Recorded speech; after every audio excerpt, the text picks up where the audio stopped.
All right, everyone, welcome into Mark Rogers TV, the voice of college football. Our weekly call-in show. It's a Sunday night at 10 o'clock Eastern time, and our time to talk college football directly with you. The phone lines are immediately open at 860-325-3687, and suddenly we've got 10 on the line. And want to remind you again, 860-325-3687. I will get that number on the line. This is our weekly call-in show, a Sunday night at 10 o'clock Eastern time. Happy Mother's Day. So this a very special day to most of us, and it should be all of us. I would hope that you were able to celebrate Mother's Day with your mother. And under these trying circumstances and unique and challenging circumstances, many of us had to celebrate Mother's Day from a distance, even if we were close in proximity and usually would be able to spend Mother's Day with our mothers, that unfortunately we couldn't embrace Mom today. I live about 500 to 600 miles away from Mom, so I typically don't spend Mother's Day with my mom and haven't for 25 years. We typically share a phone call and I send the card, the flowers, the gift. But today, my sister came up with a great idea, and we did a Zoom call. We went on Zoom. It was my sister, my brother and his wife, my two kids in different locations, myself, and my mom, who earlier this year turned, I guess I can tell everyone this. We had a big party. There were 50 or 60 people there. It was broadcast all over Facebook. 90 years old for Mom. So Mom's doing well. I hope that you were able to celebrate Mother's Day with your mom and were able to embrace the day and show your appreciation for Mom. We got 21 on the line here at Mark Rogers TV, the voice of college football. A few things come to mind to cover tonight. I'm looking at the ESPN Football Power Index. Let's run through the top 25 and beyond. See those teams that could be breaking out this season, maybe some of those teams that have a bit of an odd ranking based on what we know and what we expect and project for 2020. Commits and transfers are flooding in for a number of programs, specifically Tennessee and Ohio State doing rather well. North Carolina, nothing recent, but North Carolina doing extremely well. USC is catching up, as I mentioned, but in particular Tennessee. Alabama with a big commit coming in over the past few days. Please check out the videos that we're posting, talking college football each and every day, obviously. The most recent one would be our top 5 running backs in the Pac-12. We did our top 5 quarterbacks in the Pac-12 and our coaches' rankings in the conference as well. Got a call coming in. Mark Rogers TV, the voice of college football. Call will start at the beat. Hey, it's Mark. Who's on the line? Yeah, this is Daniel, DS Buckeye. Daniel, DS Buckeye. Thanks for calling tonight. How are you doing, Mark? I'm doing great. How are you? Oh, I'm doing just fabulous, man. I'm out here in the Washington State, and I'm always a big Buckeye. I was born and raised in Columbus, and this past year I got to go to the Wisconsin game, which was really fabulous. You know, the Ohio State, Wisconsin. But the reason why I'm calling is just recently I saw in the news regarding the college football and the president of the NCAA. I forget what his name was. He used to be the president of the University of Washington. And it's not sounding very good about college football. What was your take on it? So I did brush through this just minutes before we came on because I haven't been involved in any of this today. And certainly yesterday I was working as well. But I did come across this. Let me get your take, and I will study up here briefly while we're listening to you. Well, just my thought right now, I guess, is what I'm worried about. I'm out here in Washington, and the governor here is made it all the way up to June, and each month it comes about, he keeps on extending it. And yeah, we were the first ones, I think, in the United States got hit, and also I think the first ones that actually went into at-home work and things like that. And boy, if all the colleges can't, or if the students can't get to the college campus, now that I remember, then there would not be college football, is what I understood. And I'm sure hoping that's not the case, because I really definitely want to see the Buckeyes play this year. Yeah, so I caught up with the article, and now it's coming to mind as soon as you had mentioned that, and I started to search around that. Yeah, I came across just the headline, and it's NCAA President Mark Emmert said he does not envision schools being ready to begin competing in college football or other fall sports unless students return to campuses around the country. Now, obviously, there are a lot of details and specifics that he talked about, but that's the main thrust of his statements made on Friday. So basically, he wants to treat student athletes as students. Yeah. So if the students aren't going to be on campus, therefore the student athletes won't be allowed on campus. Yeah. That's the very gist of it right there. So this is this would be terrible for the players and also for the fans. Yeah, so the people that lean toward the amateurism of the sports and the original intent of having university athletics will side with him, meaning that student athletes are exactly that. They are there to be students first and athletes second, regardless of the sport, regardless of how much money's on the line. And if we aren't having students on campus due to safety, the only reason we wouldn't have students on campus, obviously, is the same exact reason why many of us can't go to stores and go to other retail establishments, restaurants and bars, because of safety. It's all about safety. So if the students aren't allowed on campus because of safety considerations, why would athletes be sacrificed to take that? I'm just giving that viewpoint. I'm just stating that's the whole argument. On the flip side is that there could be special considerations given to the athletes, special measures put in place in regards to tests, regular testing, quarantining, all the various guidelines that could be put in place to protect the athletes from coming in contact with the virus. So that would be on the flip side. That in the real world, we know that it's a business and there's money to be made, and this affects way beyond just the university. It affects the economy and to a large degree, a lot of jobs that we wouldn't even consider at this point until we really thought about it. This affects the economy and affects jobs. So those are the two arguments that are being waged, and it's no different than what we have in society right now, the two arguments that are being waged.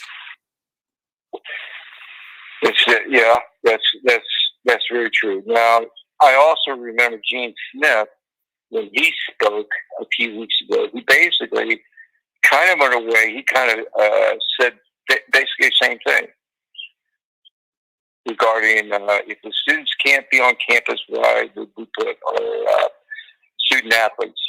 And I know Ryan Day, his take was slightly a little different, but not to go against his boss either. I think because Gene is his boss, of course. But yeah. Football coaches are paid to coach football. Therefore, they're going to prepare for the season and prepare their teams as best they can with the thought process that there's going to be a season until they're told otherwise. So I can get on board with and support what Ryan Day and other coaches are doing in regards to, hey, when we are given a limitation here or a guideline there, we're certainly going to abide by it. But otherwise, We've not been told that the season's going to be delayed or canceled or compromised in any way. We know all those things are possibly in play, but until then, we're going to plan for a season and we're going to prepare our athletes to play football because that's what they do. When do you think? When do you think they'll make that decision? I mean, there would, to me, would have to be some type of timeline. I'm just wondering why they, in a way, can't present that in a way. I just don't. That's a part that I'm not understanding. Because anytime you present information or present a strategy or an approach, then you can be second guessed. Especially if you can be second guessed because you need to change it later. So nobody's going to. There are two reasons for this, I believe. The first one that I just stated, that if you don't need to unveil your plan or your thought process and your projection for what you're going to do, plan A, B, and C, then why do it? And then also, who's taking charge in all this? So there are various different power brokers at the national level, the conference level, and the individual institutional level. And it's not like the government, or it's not like Corporation A, where there's a specific structure. There are various waging factors here. So who's going to have the power? Who's going to take control? I think that's the other portion of this. That's nobody wants to be the one to kind of step out and say, this is what the plan is. This is what we're doing. And so I think those are the two things that are in play in regards to why we're not hearing specific plans. Well, yeah, I guess I understand it. It just, I guess I would really like to at least say, that they would come out and say, well, something a little more. Because I know there's various plans. Some people are saying, well, okay, maybe we can just play the conference games, and of course I remember that way back. College football never started to, or I think it wasn't until late September. Back in the days when the Woody Hayes and all.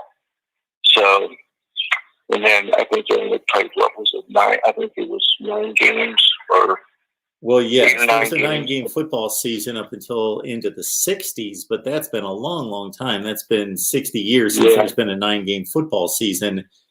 And, the rivalry games were played either the last weekend of November or the weekend before. So, the season would start a little bit later at that point. I haven't looked at those schedules to see, but it only makes sense and works out mathematically. But that's been a long, long time. So since at least the late 60s, the football season has started generally the first Saturday of September. Yeah, I mean, that's. I was just bringing that up as meaning that, okay, maybe that they would think about this in a strategy of maybe at least having some type of football or something like that. But because usually, I think Ohio State, I don't think they start their school till a little around the middle or towards the end of September. Yeah, they're on quarters. You see what's behind me, Daniel? Again? Do you see what's on me? Hello? What's behind me? Do you see what's behind me? Oh, just a sec. I'm on my phone, so okay. YouTube is not working. So we've got a countdown clock yeah, here. so. Oh, okay. Got 110 days until the college football season is supposed to start August 29th. 110 days. All right, Daniel, anything else? I sure hope it does. Absolutely. Anything else? No, that'll be it. Thanks a lot, Have a Daniel. great night. Appreciate the call. Thank you so much. Thank you now. Mark Rogers TV, the voice of college football. Richard Hawkins, best show in college football. Happy Mother's Day. Happy Mother's Day to all the mothers out there. And certainly I hope that you've embraced the day. And everybody on the live chat, which is certainly slightly leaning male, just slightly, talking college football, that you have wished your mothers Happy Mother's Day and be good to mom, of course, each and every day. Nice conversation with Richard last night. College football frenzy's on the line as well. So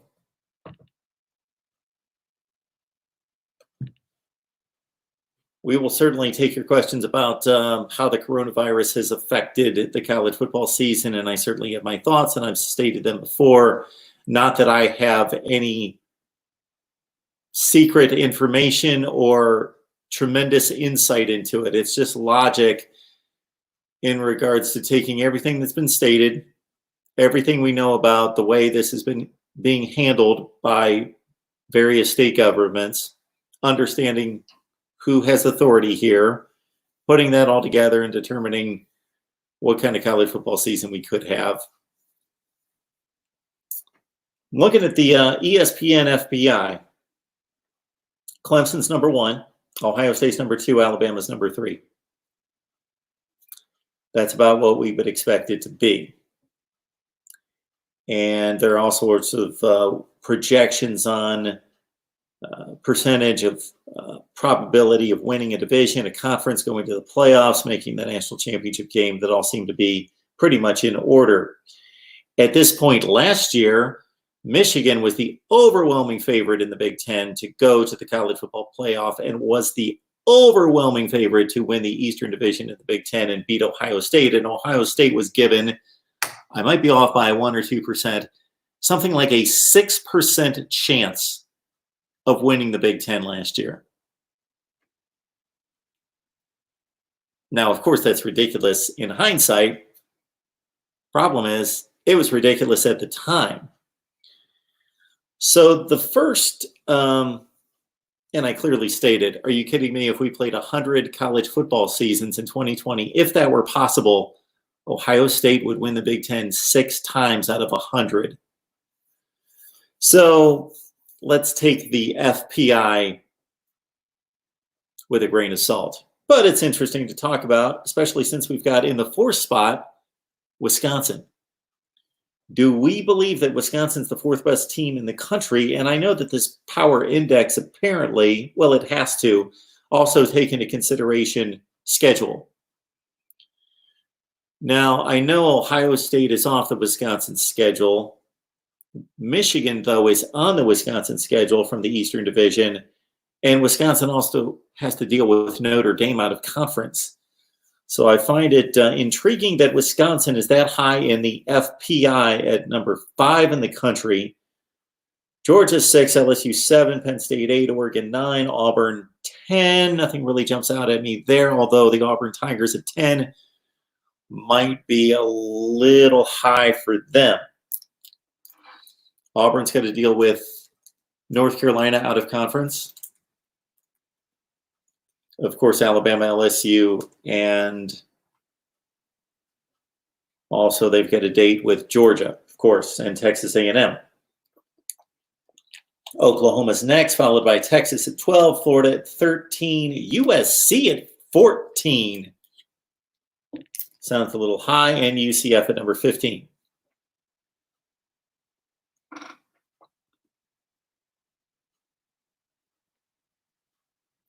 Quentin Lee, good to see you, man. Luke Walker, Sam Howell is the best quarterback in the ACC. Well, we've got quite the discussion there between Sam Howell and Trevor Lawrence. At some point, I will be releasing my top 10 quarterbacks in college football. Just in the last couple of days, I released my top 5 quarterbacks in the Pac-12. Check out the video. Top 10 quarterbacks in the nation is coming, as well as top 5 in the ACC. Spoiler alert, those would be the top 2.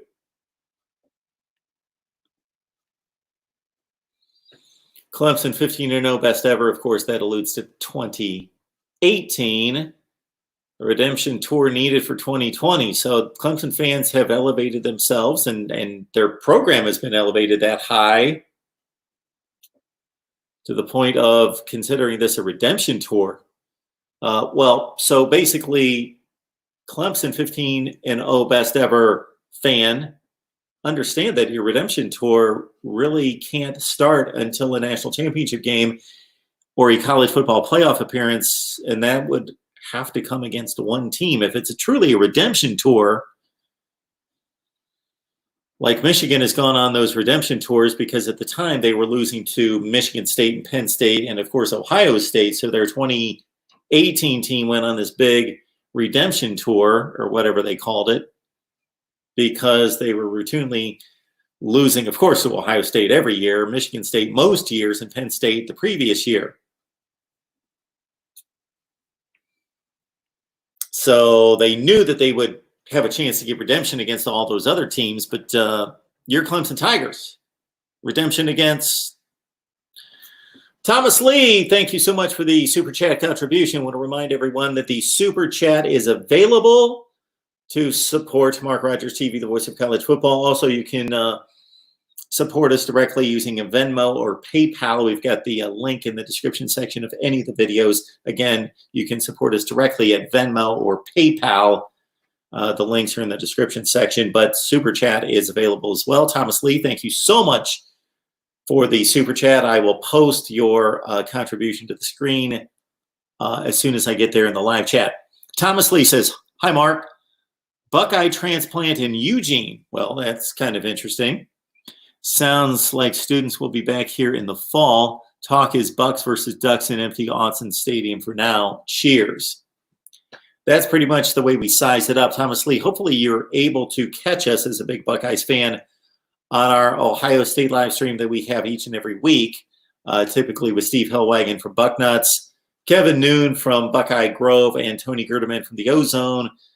We talk Ohio State football live. Would love to invite everybody, not just Ohio State football fans, but as many of you know that root for other fan bases, you're welcome in the live streams for any team, and we talk Ohio State football each and every week.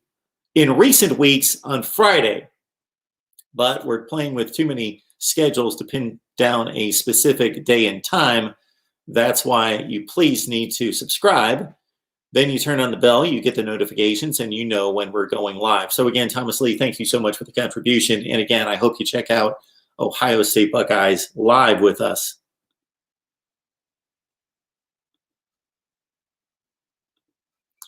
Maybe Thomas.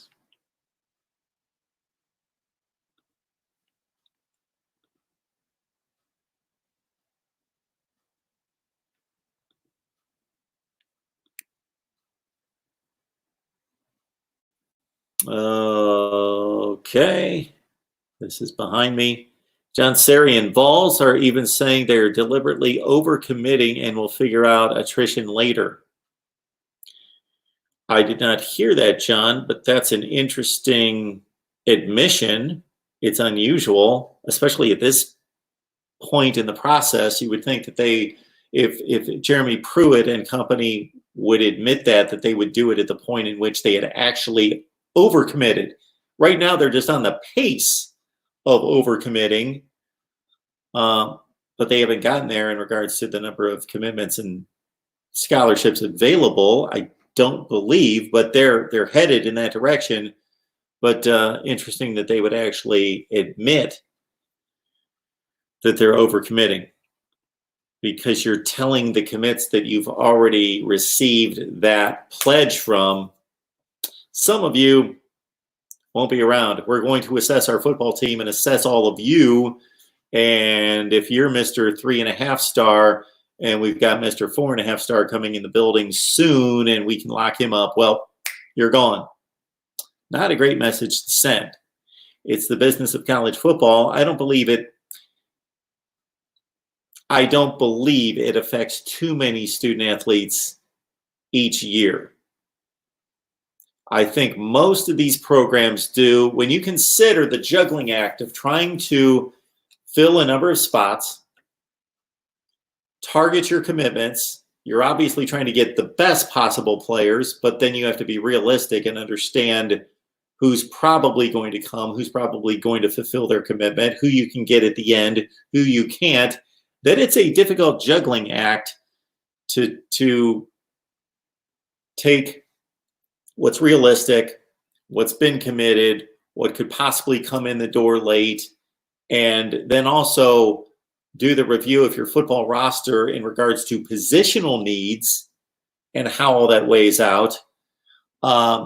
It's surprising to me, and it's a credit to the football programs and coaching staffs themselves that more kids aren't turned away than we do hear about the couple per recruiting cycle that are turned away despite committing to that school and being told that they are welcome. Then at the last second, when said school receives that 4 or 5 star in the door, that they're kicking somebody else to the curb. It happens, but not that frequently. But it looks like it's going to happen in Tennessee. College football frenzy. You know you're deep into quarantine when you're on year 12 in a dynasty that you started only 2 months ago in NCAA 14. I would know nothing about that.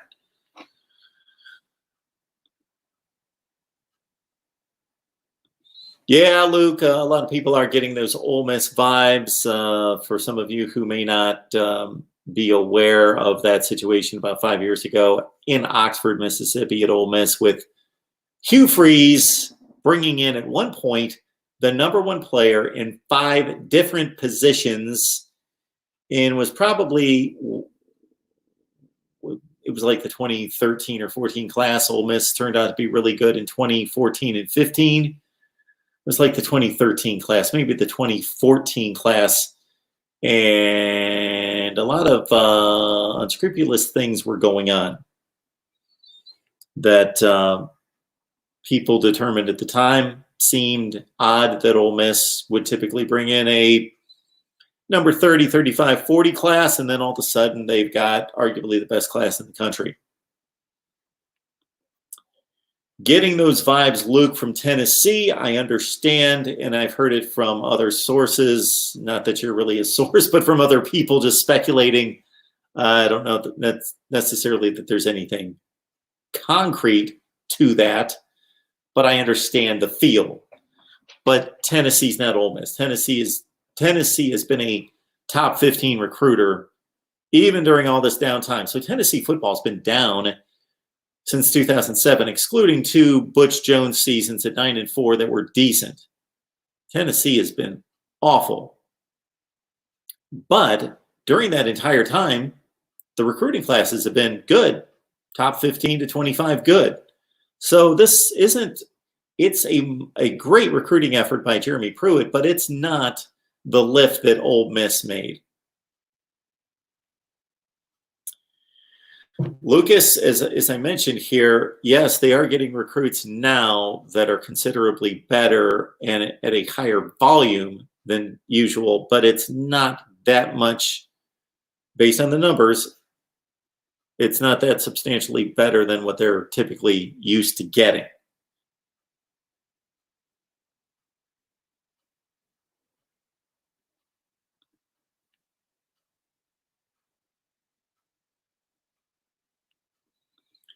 Maybe Thomas, has had an eye on our background. So my background has changed to a certain extent. So we picked up this baby back here.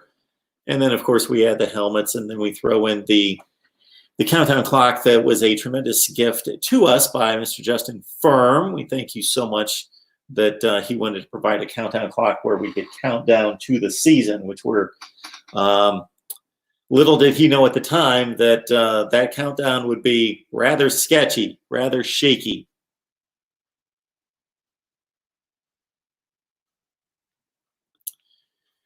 Dale Sherm on the line. Good to see you, Dale. Hey, Mark, what do you think of Jim Harbaugh's proposal of letting anyone declare for the NFL at any point? Then if the player doesn't like their draft position, they can go back to college. Okay. I did not read Harbaugh's proposal from start to finish, but I certainly understand it. So I may have missed on a few nuances of the proposal. But there's a huge issue just in exactly what you stated there.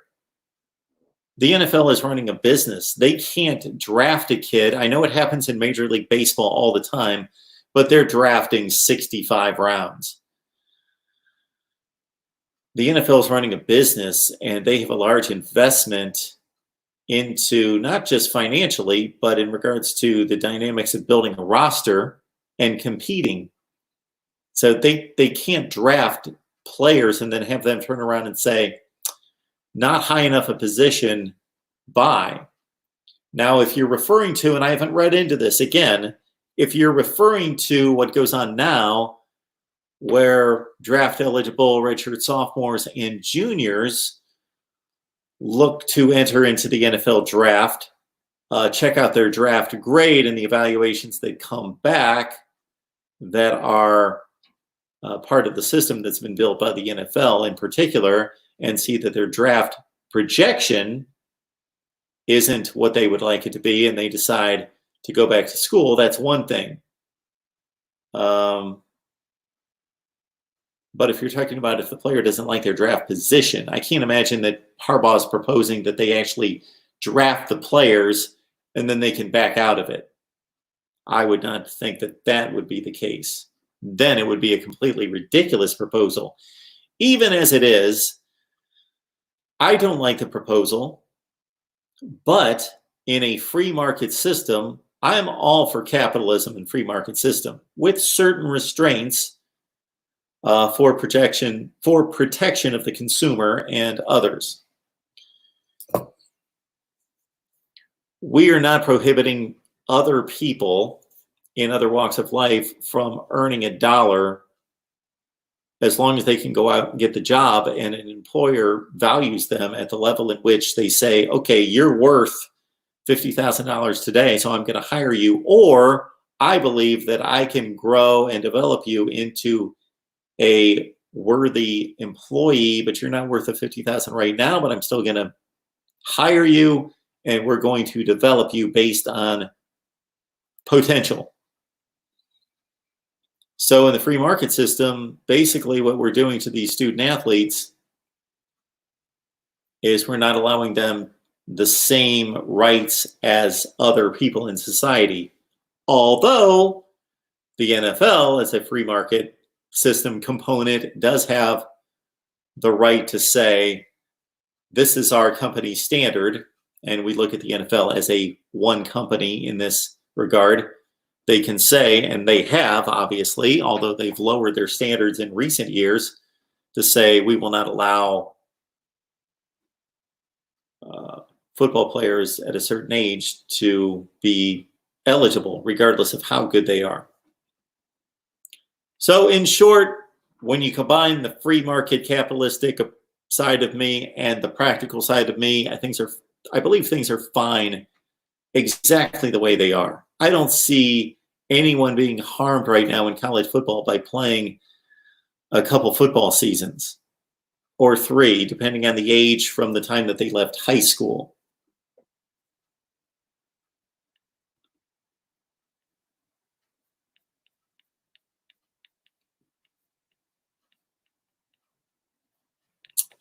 I am behind here.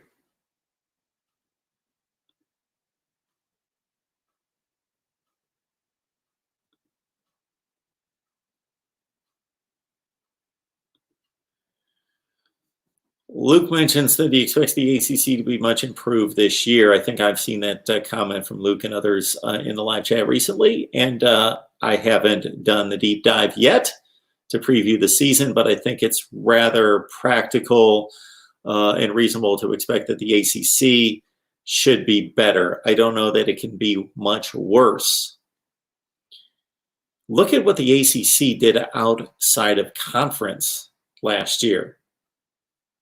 I don't remember the record offhand. I should remember it because I totaled it enough times. That outside of Clemson going what? 3-1? Clemson went 3-1 outside the league in beating Texas A&M, South Carolina, and Ohio State, but losing to LSU. Everybody else got hammered. Mark Rogers TV, the voice of college football. Who's on the line? MSU #1 fan. Oh, wow. Got our MSU #1 fan here. How you doing tonight? Pretty good. What's going on Pretty tonight? good. Not much. My grandmother's going to be 60 on Thursday. Grandma's going to be 60. Yeah, Happy got a birthday little party. Happy birthday to Grandma. That's great. Yeah. That's great. Yeah. Were there any Mother's Day celebrations today? My aunt got her flowers and a Okay. card. Very good. Got to see the puppy on Thursday. All right. Very good. I was Very just good. wondering. Yep. I'm just wondering, should I buy the Penn State tickets to Penn State and Michigan State? So are they playing in East Lansing this year? They're playing in Happy Valley. Playing in Happy What Valley. should we? So I guess you're thinking you better scarf them up now because that's always a tough ticket to buy there. Well, I don't want to buy the ticket and have them not play the season. Sure. Well, understand, and certainly I don't want to put myself on the line for sure, but I would think that if you purchase a ticket to the game and the game's not played, that you'll get a refund or be able to replace that ticket maybe 2 years from now when Michigan State goes back to Happy Valley. That would be my guess. They're not going to just take people's money for games that are canceled. What would be the best spot for a kid that's visually impaired? The best spot For visually impaired. in terms of selecting a seat. Yeah. Yeah. I've been there before. I mean, I've been to Penn State. It was not fun. It was not fun. Yeah, I've never been to Penn State for a football game. I am not the one to ask. Maybe we throw that in the live chat and somebody can give you some feedback on what would be your best. Or, you could certainly talk to somebody at Penn State to explain your situation. Yeah, we tried that. Yeah? Yeah, I tried to call him. He wouldn't answer. He tried to call my mom, and she wouldn't answer. And So they did call you back. Yeah, I was in school, so I couldn't answer the phone. Well, if they're trying to call you back, that means they're willing to talk to you. So I would call back and talk to somebody at the school because they certainly know their stadium and know what accommodations could be available for you. Yeah, I got to play the Brace Jordan Center too last year with the Blue Band too. Okay, that's very cool. Were you going to do a Michigan? Were you going to do a Michigan live stream? Michigan or Michigan State? Michigan and Michigan State. Well, I would love to do them all the time. Believe me, I would love to do them all the time. The Michigan one. Yeah? I think I know someone who can help you out on the Michigan one. Who's that? James Yoder, the Michigan Football Report. James Yoder, yeah. I've had him on 3 or 4 times. Yeah, he's the guy I'd probably go to from Michigan. Yeah, he does a great job. Michigan State, I don't know that many that I can put you up there with. Well, I can only do so many of these, unfortunately. I would love to do more. I would love to do this all day. But, yeah, I would love to do a Michigan live stream. When I produce Michigan videos, they do extremely well. I would love to do Michigan State. Yeah, I mean, we got a new uniforms last year, and people were not real happy with them, but the uniforms are not that pretty. I mean, we beat Western Michigan, but I got a suggestion for you. Sure. We could do a non-conference game of the week.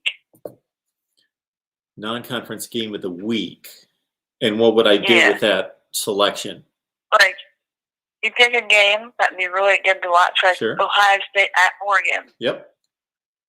That's your game of the week. And you're going to pick maybe the live track and pick a poll.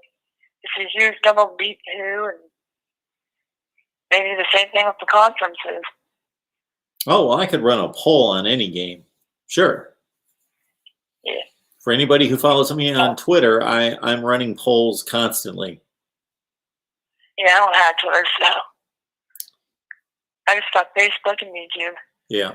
Yeah, there's certainly a glut of social media.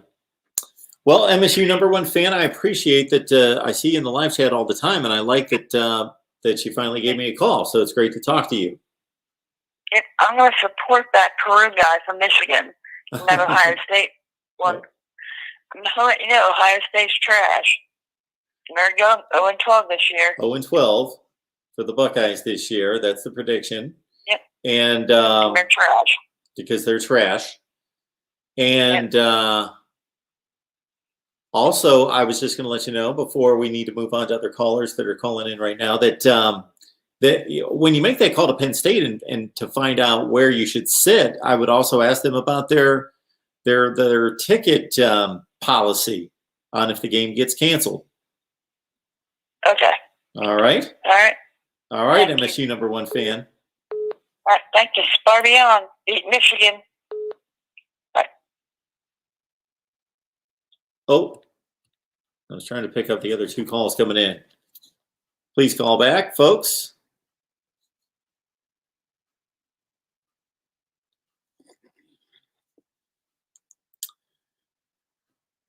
And we'll let all of you know while I'm waiting for these calls to come back in. We've got all sorts of fun stuff coming your way that I will run down momentarily in regards to a lot of debate topics coming.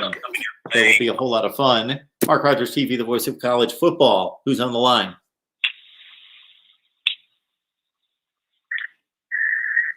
Hello, who's on the line?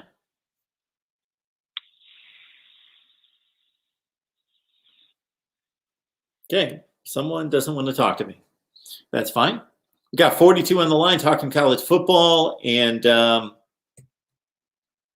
Tennessee recruiting out of its mind, Jeremy Pruitt, but that was his calling card coming to Tennessee, that if anything else were in doubt, that he would recruit at a high level. And again, let's keep in mind, despite Tennessee's problems on the field, check out the recruiting rankings for Tennessee since 2007. 2007 was kind of the end of the line. Philip Fulmer out the door, and Tennessee football has been messing around with Lane Kiffin and Derek Dooley, and of course Butch Jones after that, and it's not been pretty, although Butch Jones had a couple decent. Mark Rogers TV, the voice of college football. Who's on the line? Elias Hasby. I'm sorry, one more time. I'm a huge man. Elias Hasby. Can you hear me? Elias Hasby. Elias, how you doing? Could I hear you much? What's going on tonight? Well, I'm a diehard Bills fan, and from Toronto, and Willis McGahee was my favorite Bills player. And okay. That's how I became a Hurricanes fan. Yep. So I watch all your Hurricane streams, and I just can't for the life of me understand how South Florida kids don't want to play for Miami. Now, I know they haven't been great recently, but like someone from Toronto who loves Miami more than anybody, I don't know how South Florida kids who grew up around that program don't also want to go there. Yeah, so no area is going to keep every kid, but it is alarming as for sure how many are escaping. Miami and USC would be the two worst culprits of this in not keeping a glut of talent that's in their own backyards at home. USC's been having that issue as well, but not to the extent of Miami. We've run the numbers. I don't know how long you've been watching our Miami show, but at one point we ran the numbers on the number of 4- and 5-star recruits within a certain county radius of the university. And if there's too many of them to sign, they couldn't even keep all the 4- and 5 stars. So they don't even need to pull in all of them. If they pull in 60 or 70%, they would be in great shape. Now, do you think I've talked to some people, do you think that the fact that games are nationally televised more, that kids are, they're not afraid to leave because they know they'll be seen on TV and their family can still see them, type of thing? I guess that has some impact, but I can't imagine that it has a whole lot of impact. Because if you look, like Lorenzo Lingard was, and I guess maybe Mark Pope, depending on which site you look at, was like the last 5-star we got in a really long time. Like Duke Johnson, obviously, but he made it known that he wanted to play for Miami. So it's these kids that aren't making it known that want to play for Miami. Like you see all these guys from Miami, Palmetto now, that Ja'Cory Brooks leaving, all these guys that just don't want to sign, and I just can't wrap my head around it. I don't know. Well, the same issue in developing the talent has been an issue to a lesser degree in getting the very top elite talent. And most kids want to go where they know they're going to win. And get drafted. Yeah, Miami doesn't even have that good of a record in regards to the NFL draft recently. Yeah. They have the NFL draft record of what in the last 5 to 6 years of what you would expect at a mid. When I say mid tier, I mean like a 6 or 7 win team in any other conference across the board. Pick your school, Virginia Tech. Arizona State. There you go. So I don't know that I'm answering your question. Our guy Cam Underwood was on with us yesterday. He is certainly near and dear to that. Yeah, I watch all of the streams too. Situation, yeah. And in terms of not reeling in those kids, I would think more than anything, it has to do with the proof of concept not being there. Well, hopefully this year they can have a good year then and pick up some high-level recruits. They should have a good year. Based on they should have a good year last year too. A rather easy schedule, and the level of talent that they have, which is not outstanding, but it's really good against that schedule. And now Michigan State's an easier game than what we anticipated when they signed the contract. They should be playing North Carolina for the division championship. When those two teams meet, that should be the division championship. Let's hope. Well, Mark, God bless you and your family, and I just want to say thank you for taking my call. Well, I appreciate that. You have a great night. You too. Bye-bye. Mark Rogers TV, the voice of college football. We got the super chat on. Also, you can contribute directly to the channel through Venmo and PayPal. The links are in the description section of any of the videos. Also, when you shop Amazon, do me a huge favor. So the shopping experience is exactly the same. Exactly the same. But if you grab the link in the description section, then you help build the channel and you don't spend an extra penny. So it's not like you buy your product, then you're throwing us a buck or anything like that. It's the same exact amount of money for your purchase. You just use the link in the description section and we take a little cut. Again, it doesn't come from you. It comes from Amazon. And that's one way you can help us build the channel, by not spending an extra penny. So please grab that link in the description section of any of the videos, and whoever does the shopping in your house, get that link in their hands and you would help us immensely. I have to shoot a video tonight because I've got no videos to release, and you know that does not happen here. Here at Mark Rogers TV, the voice of college football, we are producing content and usually have 3 to 4 to 5 videos released every day. Now, expect in the future, starting actually as of last week, us not to release 3 and 4 and 5 videos per day, because my nature is to just grind and produce videos and just analysis all the time. But people have told me, Mark, you're not doing this the right way. You are overwhelming the subscribers and the audience with too much content. I have been told this by many people that know YouTube and know how all this works. And they say, Mark, you've got the opposite problem than everybody else. everybody else is trying to figure out how I can produce enough content. They tell me, you produce too much content. You are overwhelming viewers when they can't keep up with the amount of content. And that's why I've got a lot of low views totals on a lot of videos, because I'm cranking out too many videos and I'm sending out 3 and 4 and 5 videos per day. And that is going to stop because it's not good for you, apparently, because you're not watching the videos. And that's not going to be good for me. So what I'm going to do is I'm going to hit you with one really good video every day. And then in addition to that one video, if there's breaking news, Alabama just got a big commitment, Oklahoma fired a coach, whatever that breaking news is, we are going to do our best to respond to the breaking news in addition to our one video per day. And then, of course, we've got these live streams with Ohio State, Miami, and Florida State featured, and our call-in show on Sunday night, Sunday night. And I would love to do more call-in shows. And as we discussed with MSU #1 fan, I would love to do more team-specific live streams as well. But I work 50 hours a week, plus then I do this. So I work 100 hours a week. So one big video, because I'm giving you guys too much content. This is obvious. Too much content on this channel. Unfortunately, that's usually not the issue with other channels, but too much content. So I'm going to slow it down, give you one big video post per day. And I don't have anything scheduled for the morning, which means after I get done with this live stream, I'm going to crank out a video. And I will let you know that it's, well, I won't let you know because I got to log in on my laptop. I'm not going to do that and hold up the show.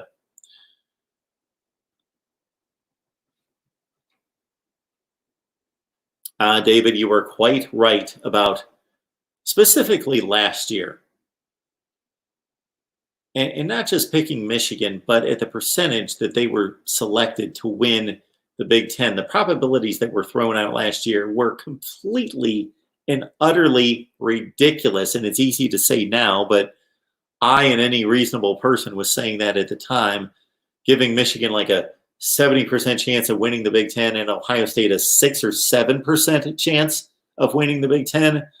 If that's what your computer is spitting out, then you know what? Take the computer, throw it in the trash, and rework it, or use your brain and come up with a reasonable projection of the season.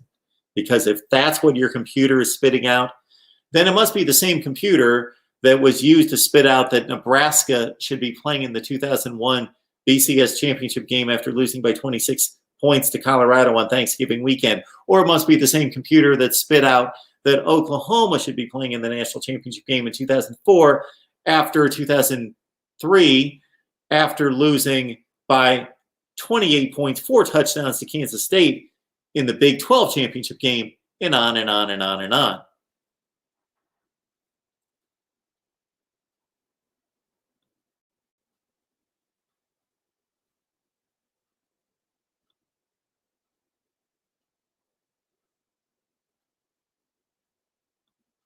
Elias, I apologize that you weren't able to call in. Well, you obviously did get the call-in number, and it worked out for you. But I would love to be able to get a setup where I can keep the call-in number on the screen, but I can also bring your live chat posts to the screen, as I like to do. I like to kind of spotlight your live chat conversation.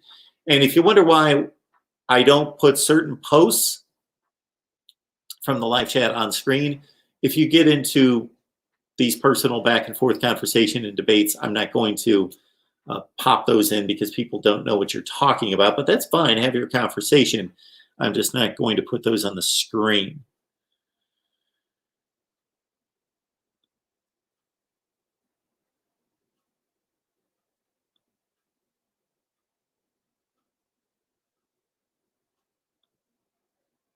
Dalton, good to see you. Elias, thank you so much for calling in for the first time. First-time caller, Elias, thank you so much.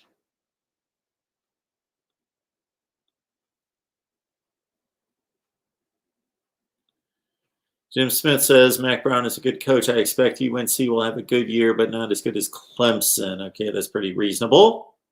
By the way, Jim, this is the first time I've seen your handle in any of the comments section or in the live chat. So welcome to Mark Riders TV, the voice of college football. Would love to know who you root for and how long you've been watching. Thomas Lee, thank you so much again for the contribution via the super chat. Appreciate, Thomas, that you like the content and you have caught a glimpse of the vision. If you'd like to know what our vision is, you can always ask, but certainly if you want to know what our purpose and plan and expectations are here at the Voice of College Football, check out the video that I posted just about a week ago on our vision.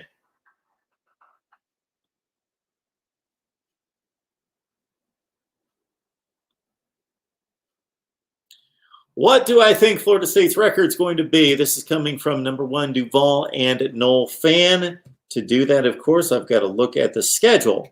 Let's understand one thing, that in this coronavirus aftermath, who's going to be at a big disadvantage? Well, it only makes sense. It only makes sense that teams with a first-year head coach are going to have difficulties. That first-year head coach already, under normal circumstances, has the challenge of implementing a new coaching staff to a new roster, getting to know the players on a personal level, and the position coaches getting to know the players at their positions and building that bond. A completely different structure, different culture. Again, building the relationships is huge. New terminology, possibly a new offense, a new defense, most likely with a new coaching staff, even if it's a similar philosophy. So any first-year head coach has an uphill battle. Under these circumstances, that first-year head coach has a real problem. Didn't have spring practice, didn't have those individual workouts starting in the summer that they could kind of regulate, and at least those kids would be on campus working under their the instructions of the coaching staff, even though they can't have direct contact and can't be on the field. So a school like Florida State and their projection for 2020 has to be considered against the landscape of what we're dealing with here. So let's look at the Seminoles' schedule. I know that they've got a return trip to Boise State. They, of course, finish up with Florida, so that's automatically a very difficult non-conference schedule. Whoop. Okay. That's right. West Virginia, neutral site game to start out on September 5th, assuming we've got a full schedule starting on time. Sanford at home. They've got Boise State on the road on the blue turf. I think they're going to be 2-1, but I wouldn't be surprised with 1-2 at that point. But I think 2-1 at that point. Press 1 to start the call or 2 to decline. All right, we're going to take this call, but we're going to put them on hold for just a second. So caller, please hang on just a second. West Virginia, Sanford, and Boise State, the 3 non-conference games out of the gate. All right, we got North Carolina State, of course. We've got all the division games. Clemson, Wake Forest. Who do they play outside the division? That's key. They always play Miami. They got the Canes on the road this time. That's probably about a 40% chance of winning that game. And they also have to deal with out of division Pitt. All right, I like Florida State to probably go 2-2 in the non-conference games. They'll probably go 4. They're going to go 6-6. There you go, 6-6. Number one Duval and Noel Fan. You're probably not happy with that record, but that's what they did last year. And considering Mike Norvell is dealing with this situation with a new coaching staff, new football team, new surroundings, the whole deal, you know, you almost have to give the guy a mulligan for year number 1. All right, Mark Rogers TV, the voice of college football. Who's on the line?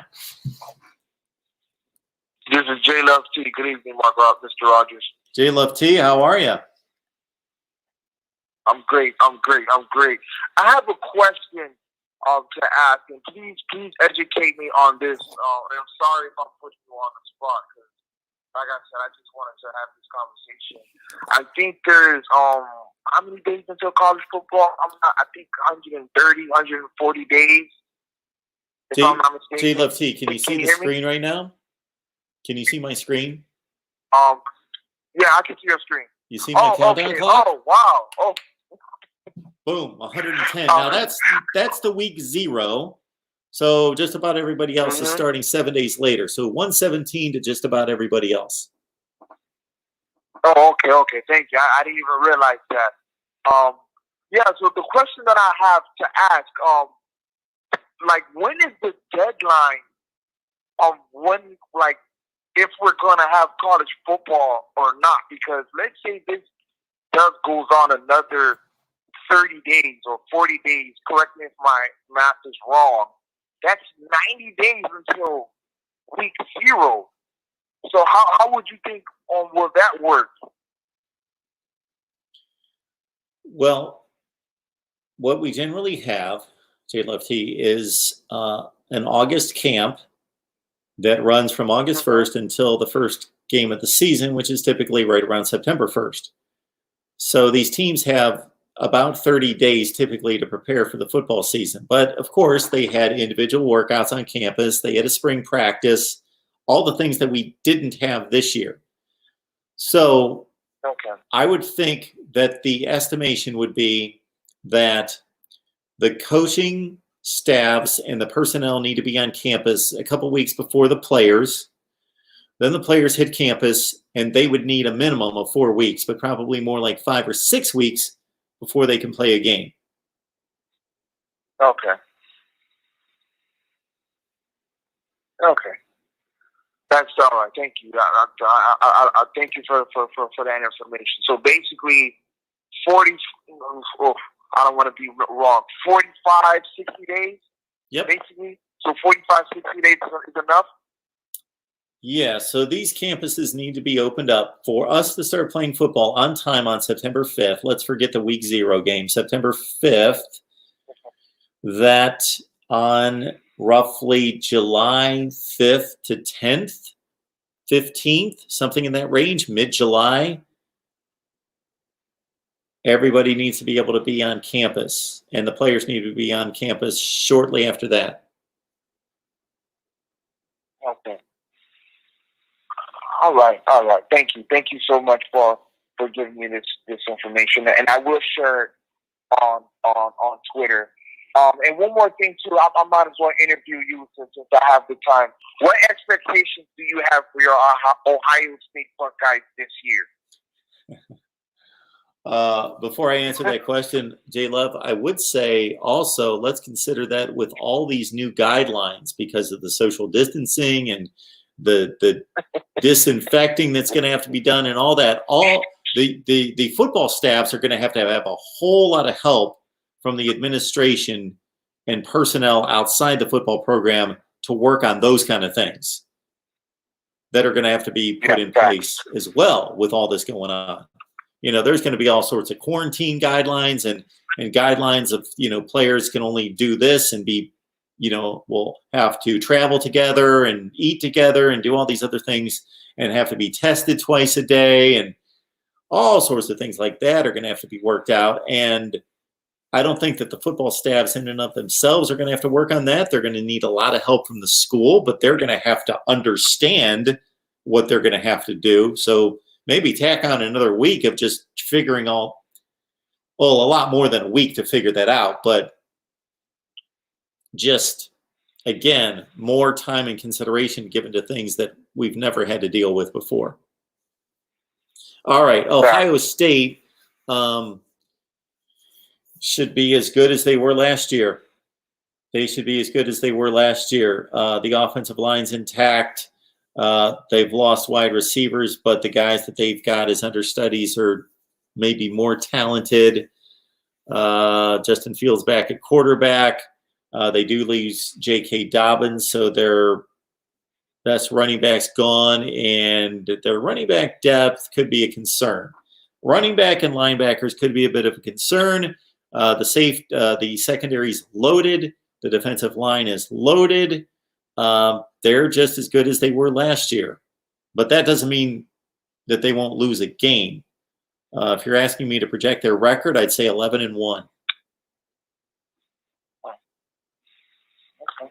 Okay. Who is the breakout player this year for Ohio State that nobody knows about? Nobody knows about. Oh my goodness. Nobody knows about. I mean, everybody knows about Justin Fields. But who do you expect to step up on offense and defense? Okay, so on offense, your breakout player, when you say nobody knows about them, there are different levels of fans. Yeah. Obviously, Ohio State fans that are diehard know the whole roster. But if you're talking about just your standard college football fan, well, Garrett Wilson at wide receiver is going to go from a guy that caught 30 passes last year to a guy that could be, all Big Ten / All-American at wide receiver. He's a 5-star out of Texas, just tremendous talent. And on defense, Zach Harrison, who was a 5-star, who got his feet wet a little bit last year. But Zach Harrison would be the guy on defense at defensive end that I would expect to be the real breakout guy. Okay, that's awesome. Well, thank you for letting me interview you, and have a great one, Mr. Rogers. Thank you for answering my question. Hey, Jay, love to you. We appreciate the contribution. You have a great night. You too, sir. Joel Tilson, welcome to Mark Rogers TV, the voice of college football. Would love to know who you root for. It's, I'm guessing, the Huskers, and how long you've been watching. Nebraska. Before I even look at the schedule, I know that the Huskers have a brutal stretch drive in October and November. Brutal. So Nebraska opens on a Saturday against Purdue with a Big Ten game. That's a toss-up. Central Michigan, San Diego State, that's South Dakota State. A game that Nebraska has to win, and from the standpoint of it's not going to affect their Big Ten standing. But when Cincinnati comes into Lincoln, that's a tricky game. Cincinnati's good. We know that. They've been really good the last 2 years, winning 10 and 11 games. And that's been the kind of game Nebraska's been losing the last few years, right, Navy Thomas? Nebraska plays Northwestern and Illinois at home. They've got Rutgers, so they should win 3 games there. They should. They've got a trip to Columbus. They've got to go to – so here's the closing run. After Purdue, Central Michigan, South Dakota State, Cincinnati, and Northwestern, Illinois, Rutgers, which is pretty light to start the season, but not like they're just going to trounce all over Cincinnati and Northwestern and Purdue. So they're going to have to rack up a really good record, because here's the closing stretch for Nebraska. Ohio State, Penn State, Iowa, Wisconsin, Minnesota. The Big Ten doesn't like Nebraska, do they? Ohio State, Penn State, Iowa, Wisconsin, Minnesota. So what's Nebraska's record going to be after all that? I believe my record projection this spring was 6-6.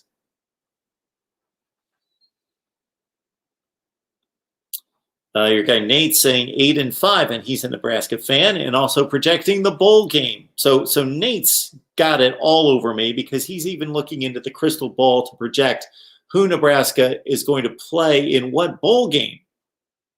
I can't do that.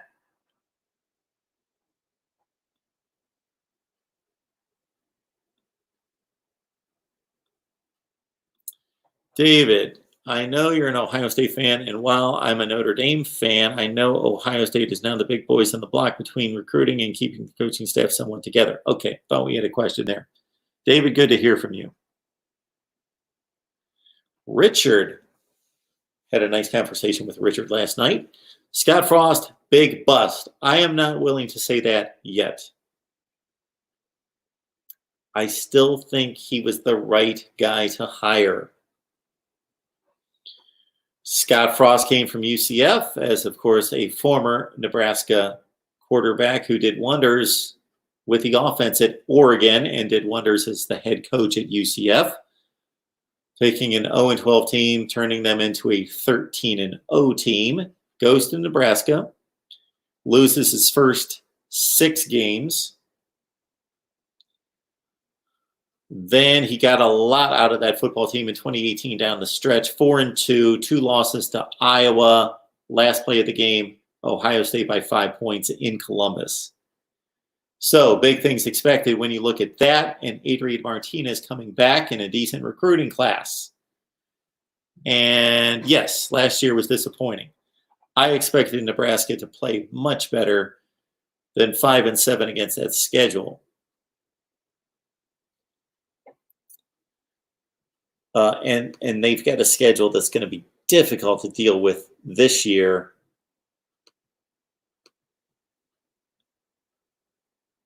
But I think long-term, Scott Frost is still the guy. I still have faith in Scott Frost in making Nebraska as good as Nebraska can be in 2020 and in this era of college football. Nebraska will never be, and anybody can record this and play it back and laugh in my face if it comes back in my face, but Nebraska will never be Nebraska again. They just, in today's college football, cannot get enough skill position talent to Nebraska. They cannot pull enough from California and Texas to get to Nebraska to be dominant in the Big Ten and competing for national championships. To be Nebraska, the Nebraska of the 70s, 80s, and 90s, you've got to be 11-1, 11-1, 10-2, 11-1, 10-2, 10-2, 11-1, 12-0, 11-1. You've got to be Ohio State. You've got to be Clemson. You've got to be Alabama. I just don't see it where they're located. They've got the money. They have built the infrastructure, the facilities, the resources there. I believe they've got a good coach in play. They've got certainly a tradition and a brand that anyone who is in the state would want to play for that program. Then you would think the top recruits from Minnesota, Iowa in that region would want to play for them, but it's just not enough.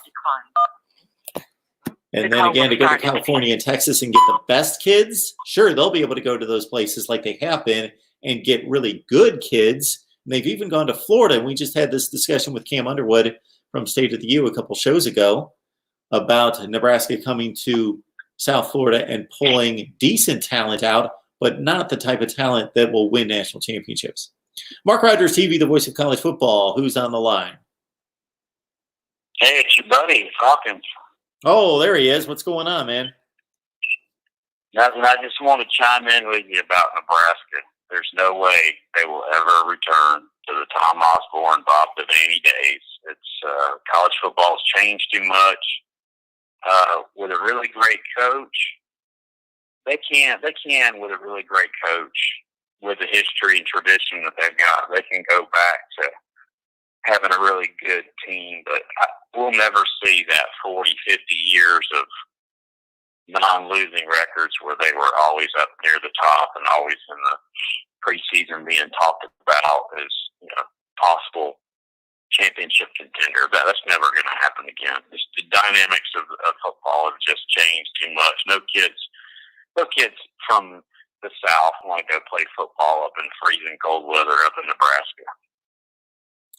Yeah, so I don't know if you heard what I had to say before I took your call, but I pretty much said the same thing. I mean, but I do think if they get a dynamic coach, I do think it's a possibility, which leads me what I wanted to talk to you about tonight.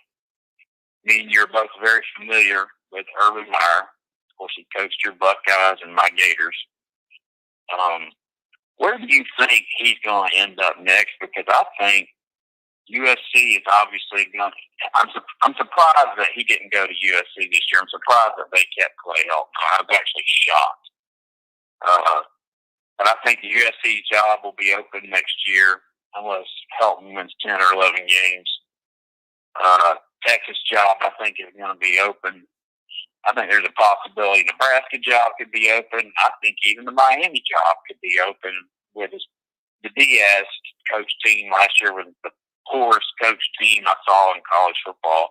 Hands down, not even a competition. So I think if Texas was to fire Herman, I think Urban Meyer is a real possibility there. What do you think? So my first reaction was that Urban Meyer, if he was going to go anywhere, would be USC. But I'm not an insider at USC to know the inner workings. I'm just looking at it from the standpoint of, okay, Urban Meyer's looking at, wow, what would my legacy be if I won national championships at Florida, Ohio State? Then I go to USC and look at the Pac-12. I can own that conference. I go to USC with all that talent in Southern California. I will own that conference within 2 years easy and dominate that conference for 5 or 6 years or for however long I can coach. And I'm looking at it from a macro, large scale, big picture kind of deal. But we've had USC people on here who have basically said that Urban Meyer situation, sure, it seemed like the fit for him to go to USC, but he has no faith in that administration, that athletic department, to spend the right kind of money, give him the right tools, give him enough money to pay coaches, to just blow out recruiting, do all the things that he needs to do to win at the level that he needs to. So he was never that interested in that job. Now, Texas, we know, is committed to football. Correct. So, yeah, so it might be a lucrative job.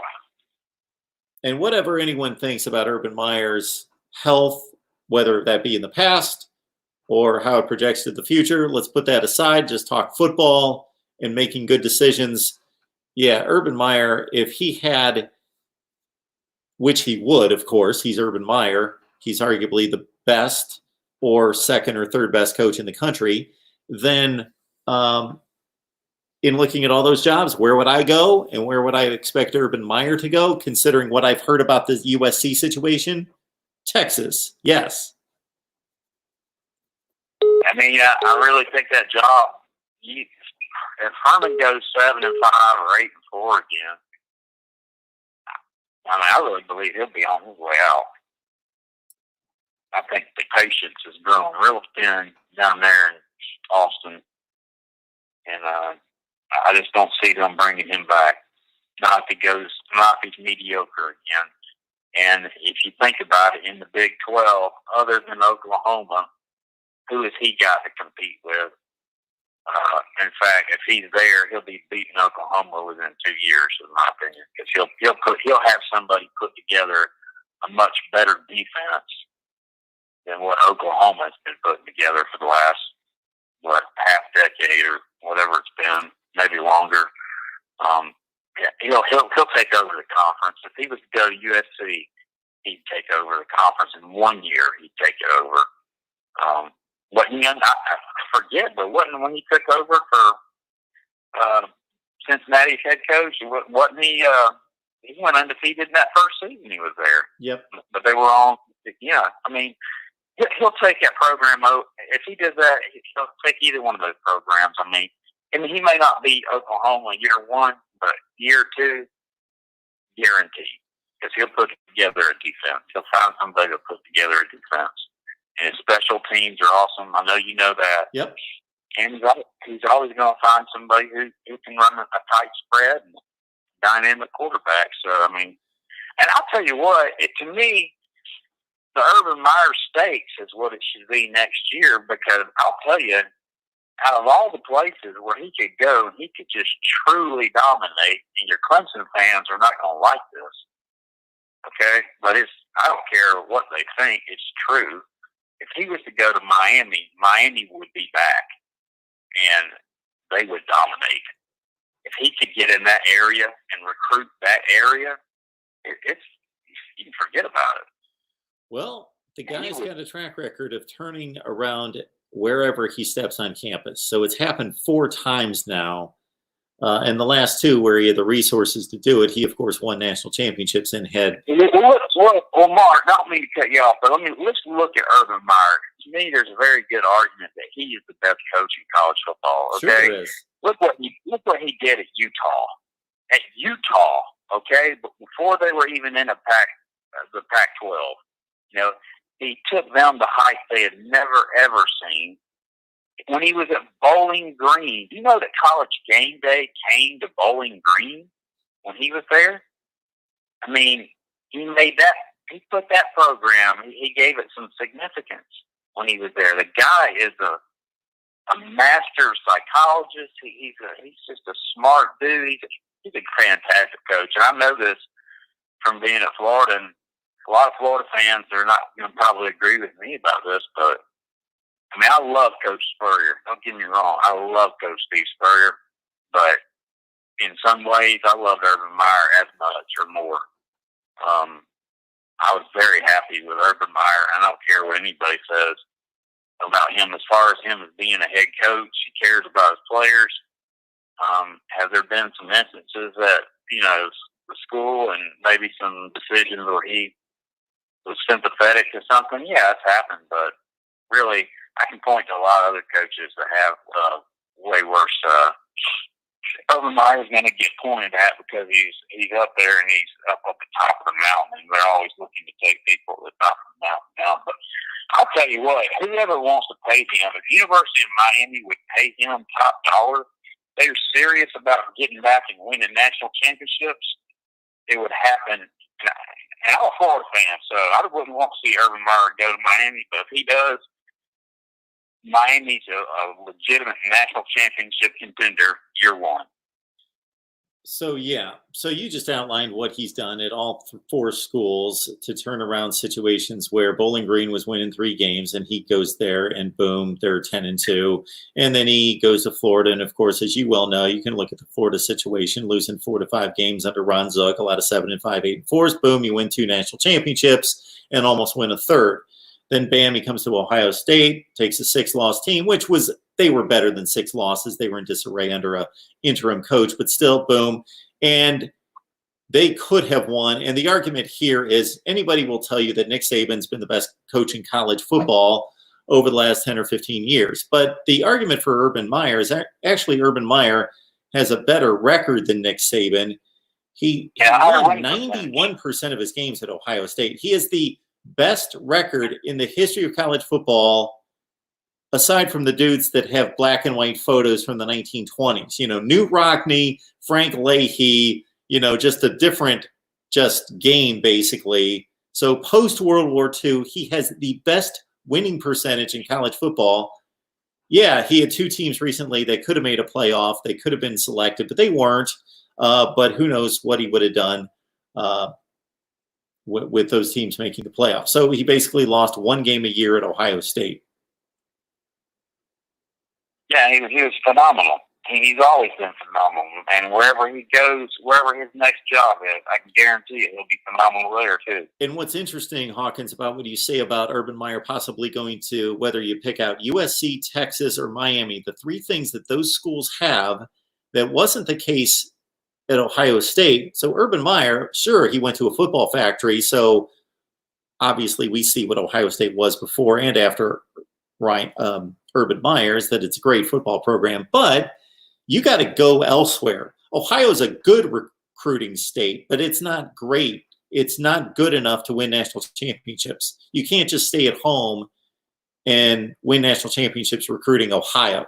You're going to have a good team. You're not going to have a good enough team. He can stay in South Florida, in Miami. He can lock that down. He can do the same in Texas.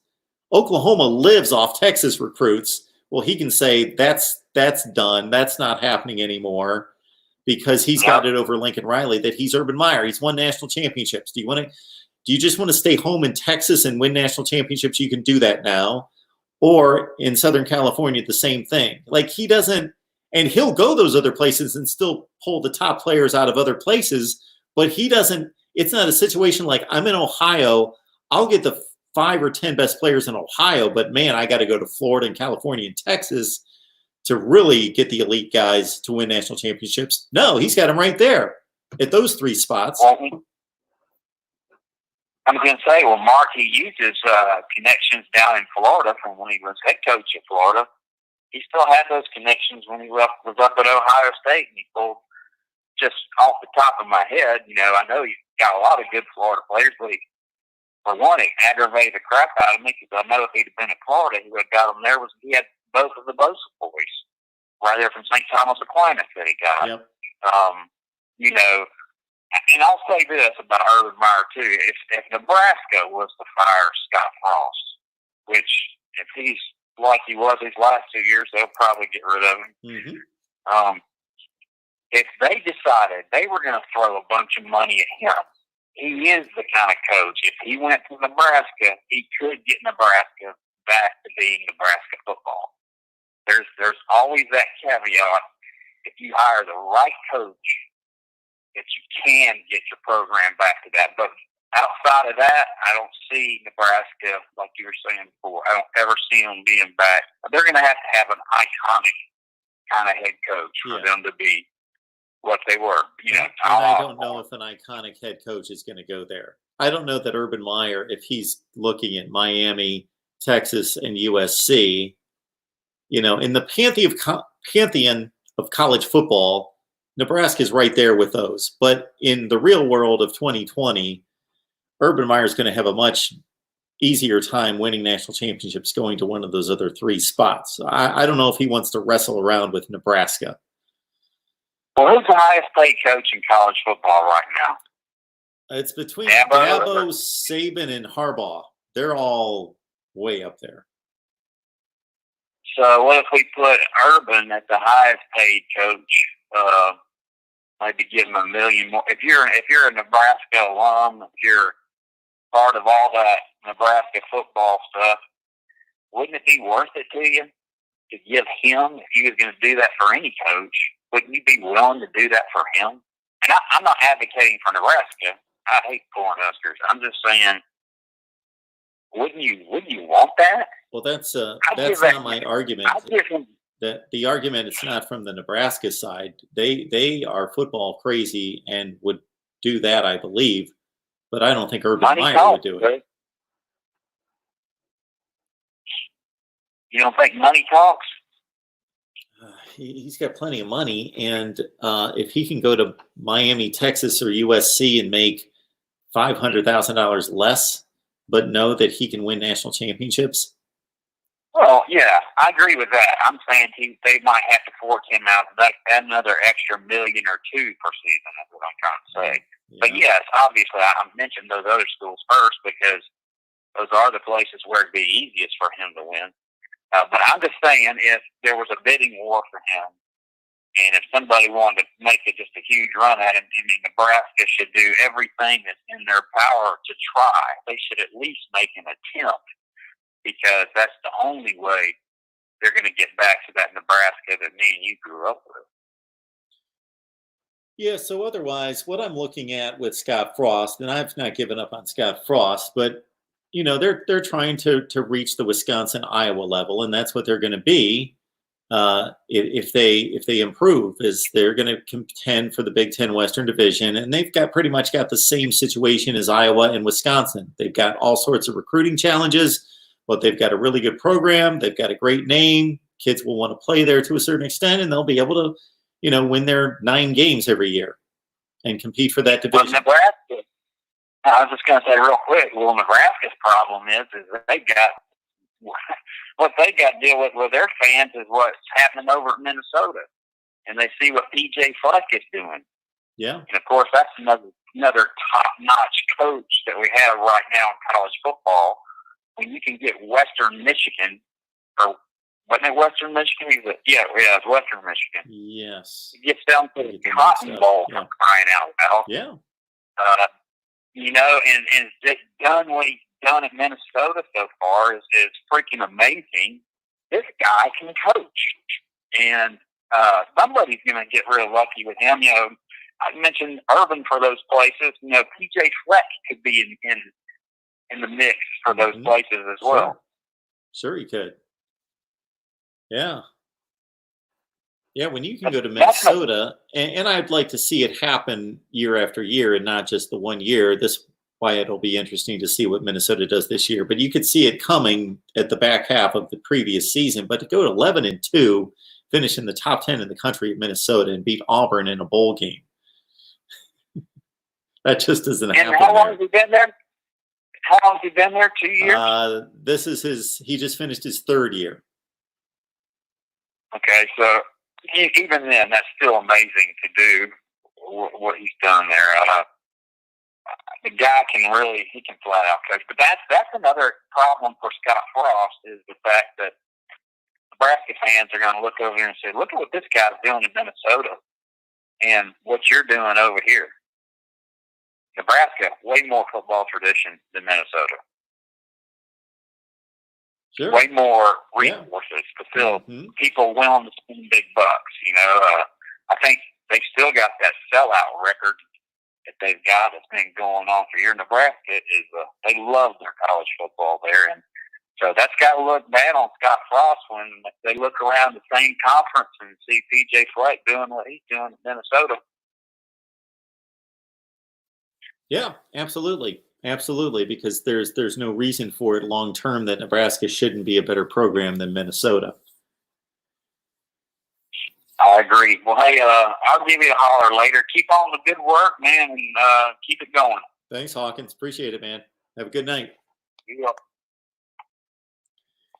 Mark Rogers TV, the voice of college football. 860-325-3687 is our number. I am going to be producing a video after we get off here that's going to be released bright and early Monday morning, because that's what we do. We make sure that we've got the videos released for you each and every day. And again, as I mentioned a few minutes ago, we're not going to release quite as many videos as before, because people have certainly let me know that I produce too many videos, too much content, too much out there. And so it doesn't get watched. And by the time, maybe if you jump on the channel and you haven't been on the channel for 5 or 6 days, well, I got 30 videos out, and you may have really liked 1 or 2 that are buried now. So there's going to be one quality video post each day. And then, of course, there's breaking news or something like that. Like the other day, I released my Pac-12 running backs or quarterbacks video for the day, or maybe it was one of those conference realignment videos. But then I caught word that Alabama just got the commit from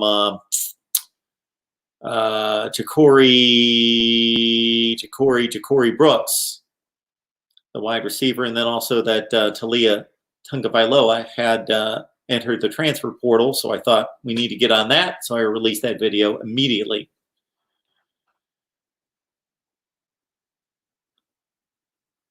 All right, it is 11:30 Eastern time. And unfortunately, this happens all the time. So I try to get as many of your comments to the screen as possible. Mr. G14 Classified, I appreciate you encouraging everyone and letting everyone know to please support the channel in any way you possibly can. There's a number of ways to do that. Certainly start with liking the videos. If we get a lot of views and likes, then we get our videos in the suggested videos that you see on YouTube. And I think I was lost there for a second, wasn't I? Did I get knocked off? All right. Hopefully our technical glitch is passes by. Mark Rogers TV, the voice of college football. Who's on the line? David Knight. Hey, David. How are you? I'm good, man. Hey, it's a pleasure. It's a pleasure. Hey, you know what I didn't do? I didn't ask you the question. I know you're an Ohio State fan, right? I am. I don't necessarily. I don't run from that. I'm not afraid of that or anything like that. But I don't want to be like an Ohio State guy, because we're trying to run a college football analysis channel here where we hit it as neutral as we possibly can. And I got it. I understand it completely. It's hard I love the Buckeyes. Do that, right? Yep, I grew up a Buckeyes fan. So absolutely. I have three good friends who are Ohio State Buckeye fans. I'm a Notre Dame fan. I think we talked a little bit before here and there, but I think that like what I didn't include on that statement I made was that I think the Ohio State, they're the team to beat now. It's not Clemson. It's not Alabama. It's not Georgia. it's Ohio State. Do you agree with me or not? Are you talking about for 2020? You're just talking about long term, like they're building a juggernaut that's going to be number one kind of going forward? I would say next year and also for the future. Yeah, so I think they're on top of everything. Well, they sure are. The recruiting has been ridiculously good. I know, and that's just crazy. And they're retaining their staff, their coaching staff. I know Hapley went to Boston College, right? Yeah, when they go out and get somebody like oh my goodness, I can't think of the guy from Michigan that they brought in. Madison. Yes, Greg Madison. It's happening because the only guys that they're losing is because they're losing head coaches, like a Jeff Halfleet of Boston College, and then they're going out and getting coaches that they really want. They're not plugging holes constantly. You know, they're getting guys. I think the great thing about Ohio State, and look, I'm kind of jealous because I'm a Notre Dame fan, but I see what Ohio State like. Even I saw an article that Brian Kelly said, you know, we kind of like to model ourselves after Ohio State. What, you know, how they're putting their recruiting together, they're putting the coaching staff together. But I believe totally that you would have to have continuity in your coaching staff, right? Well, Nick Saban doesn't have continuity. He's losing guys all the time. I think what you're saying generally is the rule, but there are exceptions to the rule, and Alabama would be one of them. One of the big reasons why Clemson has stayed on top is because Brent Venables has locked that defense down, and Clemson has paid him like a head coach and been able to retain him. Yeah, and I mean, I think at the end of the day, when people start to nip on your offensive coordinators, your defensive coordinators, they're like, hey, how would you like to come be the head coach? You know, you can run the entire show. And I think that you have to reward your coaches, like, monetarily. I mean, it just is what it is. Like, would you rather go take a chance on this other college team, or would you rather stay here where we're building the dynasty and I'm going to pay you a very good salary to do that? I mean, that's just being honest. In terms of what Ohio State's doing on the recruiting trail, this hit me the other day when I had heard that they had signed another top 100 player. And then I considered where that player was ranked in their class. And the player was ranked like 12th or 14th in their class, in Ohio State's class, but they were a top 100 player. And there's probably only 10 or 12 schools in the nation that get top 100 players. And to consider that Ohio State's 12th or 13th best player in this class is better than, I'm talking about major schools. I'm not talking about Kansas. I'm talking about their 12th or 13th best players better than anybody that Wisconsin got, or better than anybody, you know, a number of really good football playing schools got. It just puts into perspective how they're just beating down the recruiting trail. They are, and you know, oh, somebody just say Notre Dame puke. That's fine. You Notre Dame fans have to put up with it, don't you? Yeah, well, it's okay. You know, it is what it is, so it's okay. You know what? I told my dad. My dad's 84. I said, Dad, I don't think we'll ever see a national championship again. I think we'll be competitive, but to win the national championship, I don't think that's ever going to happen again. So, you know, it is what it is. Well, but if I you can remain understand. competitive and go ahead, Mark. Sorry. Well, I was just going to say I can understand your thought process there, because the quick answer or response would be, well, you just went 12-0 2 years ago and came within 2 games. I think that while there are different levels and tiers to college football, the one that not a lot of people talk about is last year, let's say we were headed down the stretch and we were in championship weekend, and teams like Oregon, Utah, had they beaten Oregon, would have made the college football playoff. Like Utah and Oregon and schools like that are college football playoff contenders. So yeah, and they're but are they but national? Mark, don't you think they're that tier that's behind? Who are the major players, Mark? But always let me finish. Ohio State. Let me finish. Yeah, I'm sorry. But Go ahead. They are college football playoff contenders, but are they national championship contenders? Because if you take a team like an Oregon or a Utah, sure, under the right situation, and we almost saw it play out last year, they can reach the college football playoff. But the lift to go from reaching the college football playoff to beating two giants like Ohio State, Clemson, Alabama, LSU, Georgia, whomever, to beat two of them, not going to happen. That's just another giant leap. And so I understand your perspective on Notre Dame when I put that into context of it's one thing to reach the playoff, it's another thing.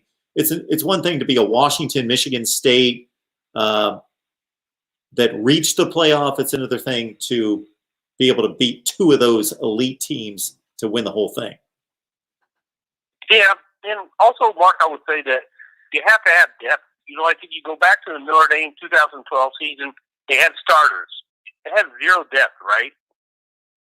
Sure. And they took a beat down. Everybody constantly reminds us of. And even against Clemson a couple years ago, like I thought we were in the game there in the first quarter and then even the second quarter. But at the last 5 minutes and a half of the second quarter, when Dante Vaughn went in there, when Julian Love was hurt, he's going through the concussion protocol. Dante Vaughn's a 6'3" guy that runs a 4.40. He had a torn labrum on his left shoulder, so it's difficult for him to get his arm up, right? And he got scorched. I mean, it was bam, bam, bam. But I felt like we played him pretty tough. But shoulda, woulda, coulda doesn't equate to anything in this college football world. So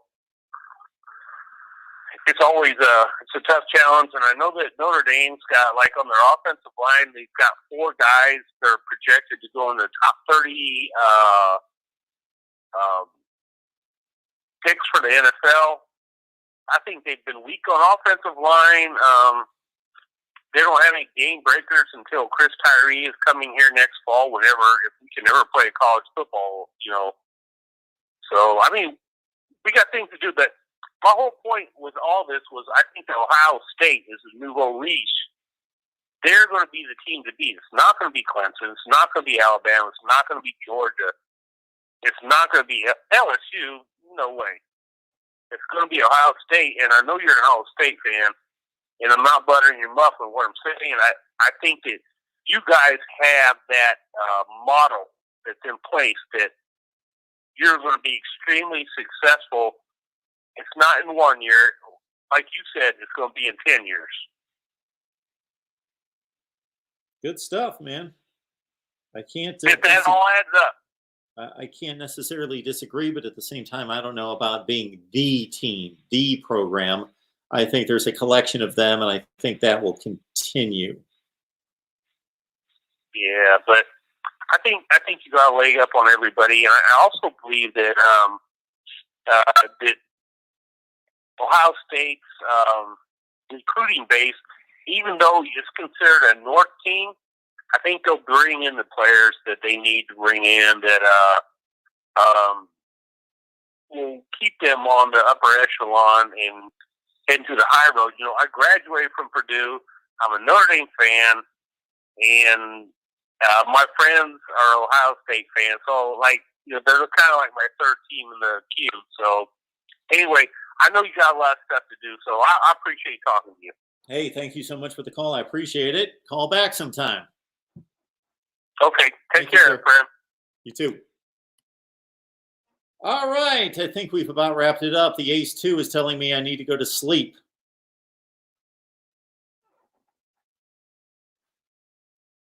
You're looking that bad, Ace. Looking that bad.